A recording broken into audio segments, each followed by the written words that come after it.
Today is November 6, 2020. We still don't know who the president is. Trump cries foul play, and pretty much everyone is confused.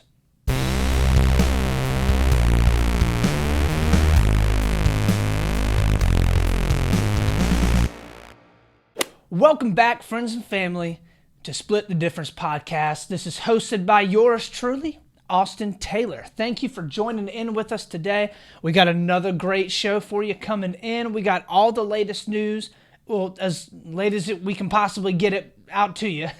We've got all the insights from the left and all the insights from the right. We are trying our best to split the difference and find that sweet, sweet truth that lies there in the middle, because we know that it's got to be out there. Not everything is as awful as the media always paints it out to be, because we know that we can be level-headed, we know that we can be reasonable, and we know that we can split the difference, and we can find the good stuff that's in between the left and the right. And right now, I know that it seems extremely divided. And I know that right now you're probably watching the news and you're probably on Twitter or on Instagram or on Facebook, and you're looking around and you're like, what in the world is happening? Well, I'm not going to be able to tell you that I can solve all of those problems by any stretch of the imagination, but I do want to work so hard on this podcast to encourage some sort of unity, to be able to bring both sides together as much as possible, and for us to figure out how to get through these and navigate these difficult times together, because we need both sides of the aisle to come together in order to be able to figure out where to go from here, because right now we're living in some crazy times. So with that being said, let's go ahead and hop on into our story number one. So at the time of recording this podcast, we still do not have any definite answer around who the president is going to be, right? We knew it was going to be a long fight. We knew that there was going to be a whole bunch, just gnawing at each other back and forth between Biden and Trump. We knew that there was going to be some states that decided to wait a really long time in order to count their ballots. North Carolina legally still has until November 12th to count the rest of their ballots. So that is 6 days from now. So when it comes down to it, we knew that it was going to take a while. What I guess I have been surprised about is how actually close that it is. I mean, it is crazy how close it is. I mean, and I'm going to have to look at it on my phone because it is coming out literally as I'm making the show right now. But the latest results come in from Georgia. As of 6:10 a.m. on Friday morning, have Biden up by 1,096 votes in Georgia. 1,096 votes in Georgia. So that is a huge change from the past couple of days. I think that pretty much everybody has been looking at Georgia and they've been saying, listen, that is historically a deep blue state, or a deep red state. There is no way that Biden is going to get Georgia. Trump has that in the bag, and if Trump gets Georgia, we know he's probably going to get Pennsylvania. It looks like he's probably going to get North Carolina, so all he's got to do is get Nevada, and that's within about 8 votes or so. So we know that Trump actually has a shot here. Well, if Georgia's gone, Trump does not have a shot, right? There's no way that Trump's going to be able to get that back. There's no way he's going to be able to make up those electoral votes here towards the end. Right now, Joe Biden is being credited, depending on the source that you're looking at, with anywhere between 253 or 264 electoral votes right now. The reason why I say depends on the news source, because there's a couple of sources that have called Arizona for Joe Biden already. Fox News was actually the first one that did it a couple of days ago, but I think that that's the right move. I think that Arizona is going for Biden. Even from earlier this week, right, when I was looking at all these polls that were coming in on like Wednesday morning, halfway through Wednesday, I still really did think that Trump was going to take it. And the reason why I thought that was because it looked like Georgia was pretty much on locks, under lock by Donald Trump. Looked like he had North Carolina. Looked like he had Pennsylvania. It also looked like he had a pretty good shot in Michigan and in Wisconsin. And then all of a sudden, it just started there was like this, they're calling it the red mirage, where like in the beginning, it all looks like it's completely red. But then slowly but surely, a bunch of those mail-in votes and absentee ballots start getting counted, and it starts to lean much more closer to blue, which, before all of my Republican listeners start crying foul here, that does not mean that the Democrats went in and added more votes in that were Democrats. What that means is, for the past 10 months or so, Donald Trump has stood up on various stages and screamed and yelled that if you vote by mail, then you are like committing some type of fraud, and that mail-in voting is just rife with all of these problems, and that we shouldn't allow voting by mail, that all of the United States Postal Service is corrupt, and that there's nothing that there's no reason why we should allow them to be delivering our ballots on or around Election Day. So, if you are a Republican and you are a big Trump supporter this time around, and you were living up in Michigan, you were probably going to go to the poll. You weren't going to vote by mail because the president that you support has told you for months not to vote by mail. We should not be surprised if the mail-in voting is literally 90%, 95% all leaning towards Biden. That would make sense. So just because the mail-in votings that are and absentee votings that are coming in are more leaning or more skewed towards Joe Biden doesn't mean that there's foul play involved. It just means that Donald Trump told everybody not to vote in mail. The only people that listen to Donald Trump are Donald Trump supporters.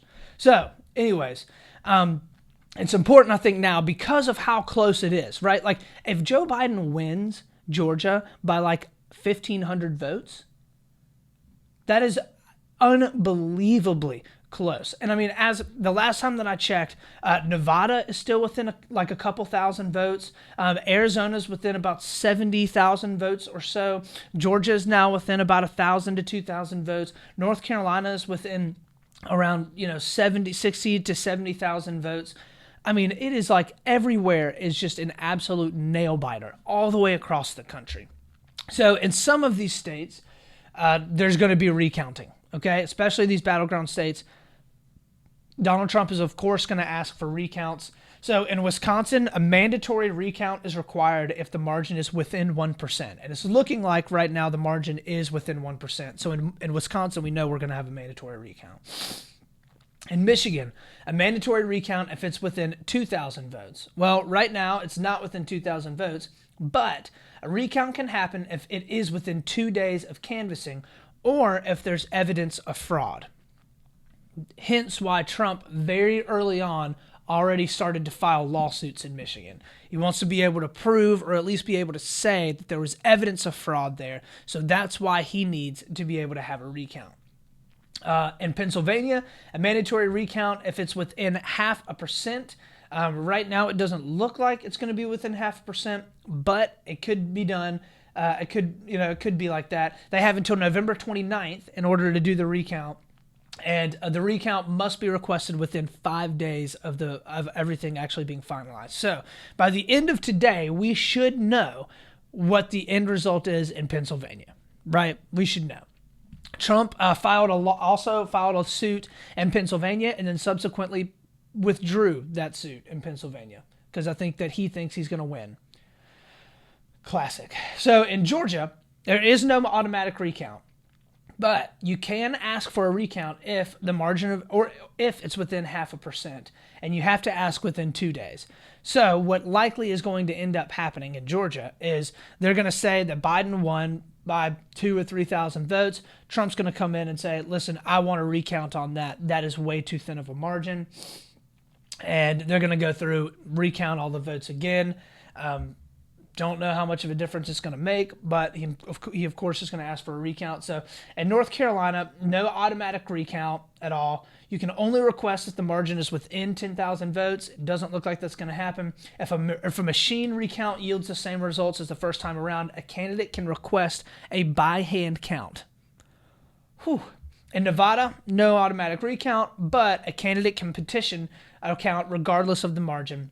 And then in Arizona, this is probably the biggest one, an automatic recount if the margin is within 1%, but candidates are not allowed to request a recount for any reason at all. So Arizona is one of those like big states that it's like if Trump doesn't win Arizona, he's probably going to lose. Trump loses Georgia. He definitely loses. He still has a way to be able to win at almost exactly 270 delegates if he wins North Carolina, Georgia, Pennsylvania, and Nevada. But if he were to win Arizona and win a couple of those states, then obviously it'd be pretty big as well. But the next big story, I guess, that we can hop into is actually kind of around Trump and his reaction to all of this. So I will admit I am very, very frustrated with how Trump has reacted to all of this. Now, none of this is surprising at all. Okay, I'm not sitting here watching Trump rant and rave and throw his arms around like a buffoon, and I'm blown away. I cannot believe that Donald Trump would do this. This is just so uncharacter of Donald Trump. But what I am frustrated about is that Donald Trump, instead of realizing the state that our country is in right now and how much people are fueled up right now, how riled up people are, how impassioned people are about politics, instead of Trump looking at that and saying, you know what, maybe I should just wait 2 or 3 days, file my suits, let the votes be counted, see what the result actually is, have all of my stuff set up to be able to attack this legally, and just wait and see what happens for 2 or 3 days. Instead of him doing that, Trump has stood up and multiple times this week, stood up and said that there is illegal and nefarious things at play, that he has already won, that he is still president, that there are legal votes that are being counted, and if you count just the legal votes, then he has won by a wide margin. None of that is true. None of it. And it is incredibly dangerous for Trump to be doing this. So, hold on, let's hop in real quick and listen to MSNBC actually cut Trump off in the middle of one of his press conferences because he was standing up saying some stuff like this. So let's listen in. If you count the legal votes, I easily win. If you count the illegal votes, they can try to steal the election from us. If you count the votes that came in late, we're looking at them very strongly, but a lot of votes came in late. I've already decisively won many critical states, including massive victories in Florida, Iowa, Indiana, Ohio. Okay, here we are again in the unusual position of not only interrupting the President of the United States, but correcting the President of the United States. And Ari Melber, don't go far.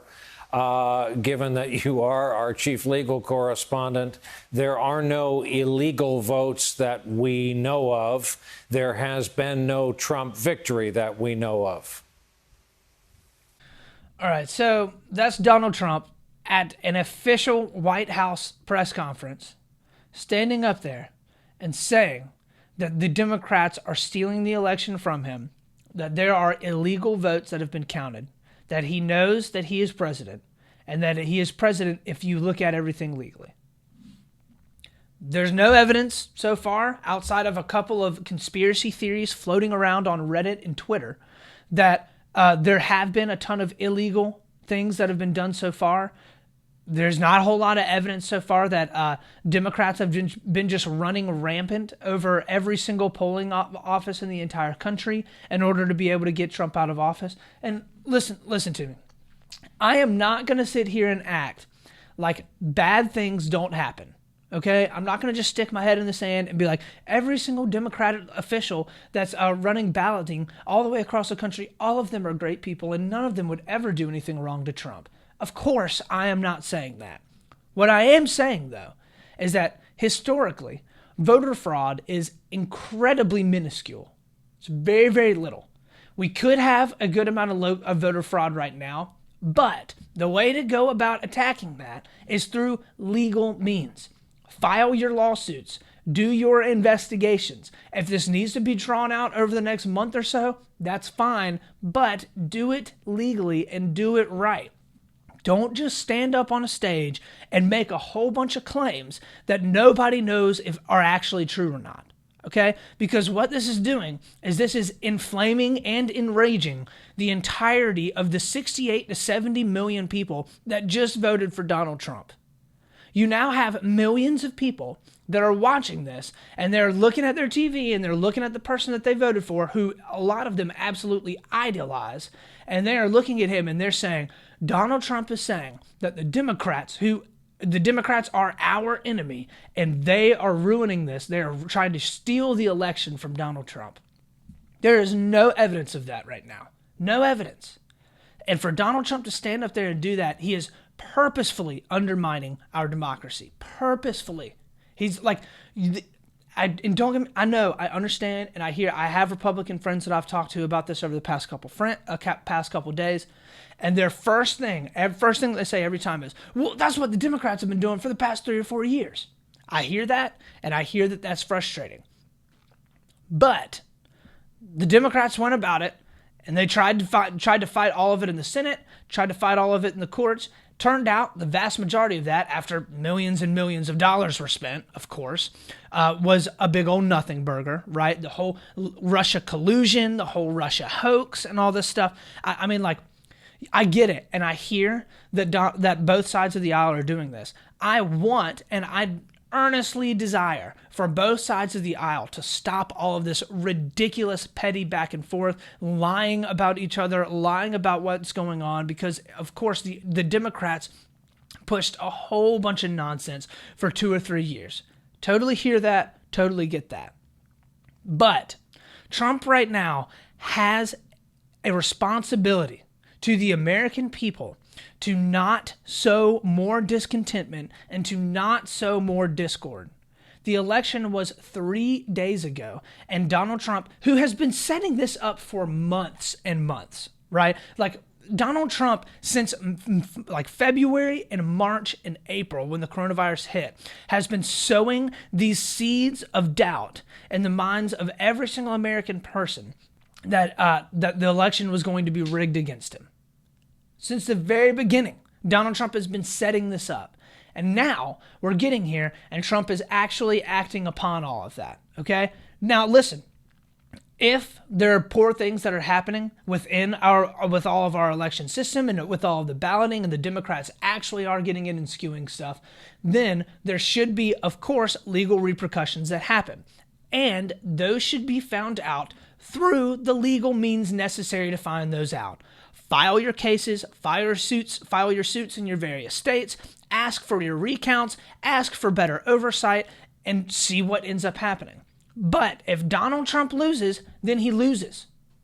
This is one of the first times in the history of our country where we're actually looking at what may happen if a president refuses to step down.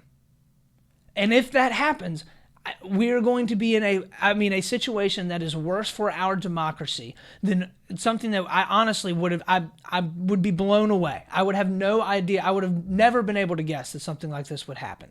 Okay? And I've heard people joke around over the past couple months, like, you never know with Donald Trump. He may just, refuse to step down from the presidency if he loses. I didn't actually think that this would be something that we'd be facing right now. But if Donald Trump continues to talk in the way that he is, he will likely think that he just should not have to step down from the presidency because he won. The last thing the American people need right now is more doubt in our electoral system. We can't have that. We have to be able to trust that. We can't really trust our politicians. We can't really trust our president and what he's saying. We can't trust the person that's running against him either, because he says a bunch of stuff that isn't true. We can't trust anybody in Washington, D.C. at all. All right? We can't trust that we're going to be able to make it through this pandemic without hundreds of thousands of people dying. We can't trust the economy's bouncing back completely. We can't trust hardly anything. But if we feel like we have a little bit of trust left in our electoral system, then we still have that hope and that idea that we can go through and we can make this change. That's what America has always been about, right? That's why we have some of the lowest voter fraud in the entire world, because our electoral system is, in a large part, kind of sacred to us. Like, this is what we safeguard. This is our protection against people that are going to be crazy and try to ruin the democracy, right? If we can't trust that, then we are in some huge trouble. That is oftentimes the number one thing that ends up falling apart first within democracies across the world that are trying to establish a democracy for a long period of time. The people lose faith in them being able to actually elect the officials they want to elect legally. This is not a good spot. Donald Trump needs to step down. He needs to back off. And I know it seems like, maybe I'm hitting Trump really, really hard right now, but that's because Trump needs to be hit hard right now. If he is going to sit and say, without evidence, that the entirety of the American people are being defrauded, and he's going to take away from the election system that we have right now, then we're going to be in huge trouble here over the next month or so. So this is all happening as we are reaching well over 100,000 cases of coronavirus a day, new cases a day. Jobless claims are still high, up around 7 million or so. People are confused, and they're riled up all the way across the country. You have some Trump supporters standing outside of the convention center up in Detroit, Michigan, chanting and screaming and yelling for the vote counting to stop happening, to actually stop counting votes. You have riots and protests that have been sweeping across the nation for months on end now because of the George Floyd killings, because of race relations in the United States, because of how upset people are.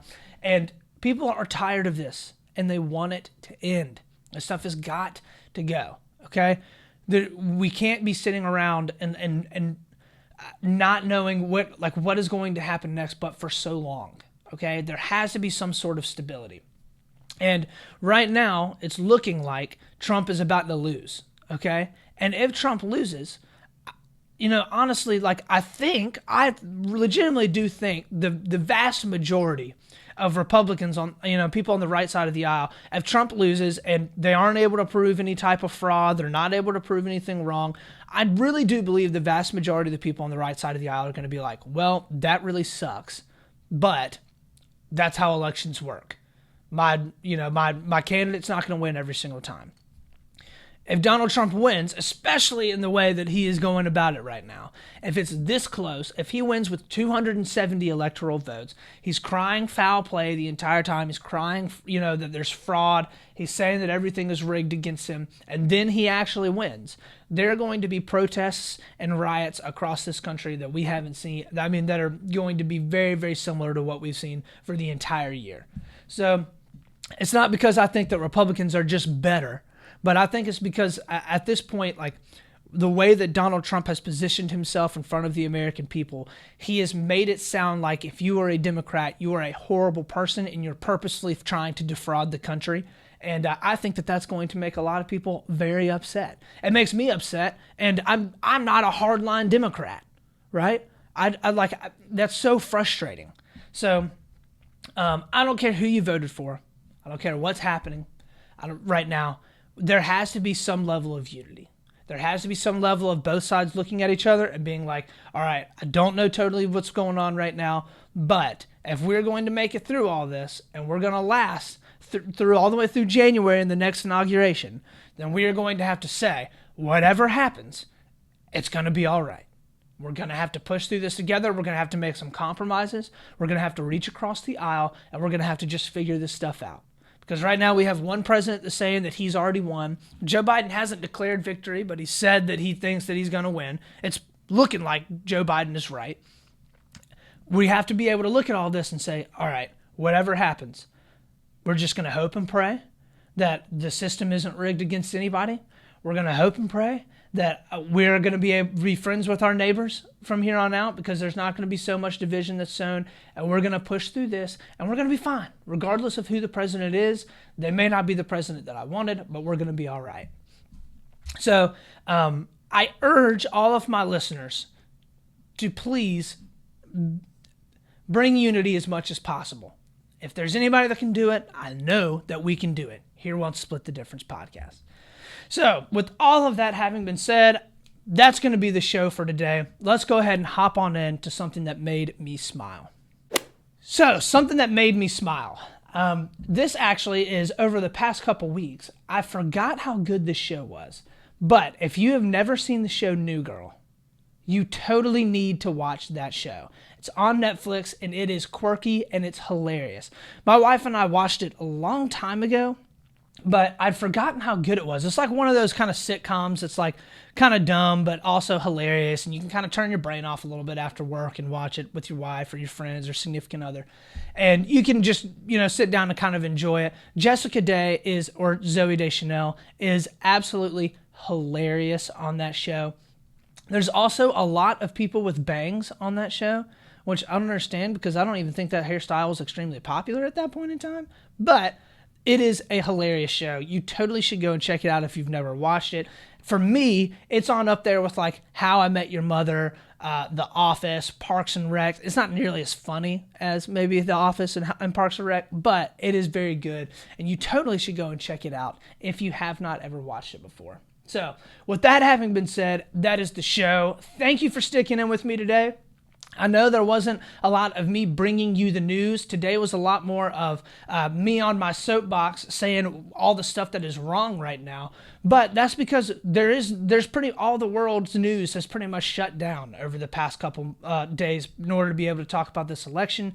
And I know that many of you are very passionate about this and care about it a lot, just the same way that I do. So more than ever right now, we need shows like Split the Difference podcast, where we are willing and able to see the good and the bad on both sides of the aisle and hopefully try to have some type of unity.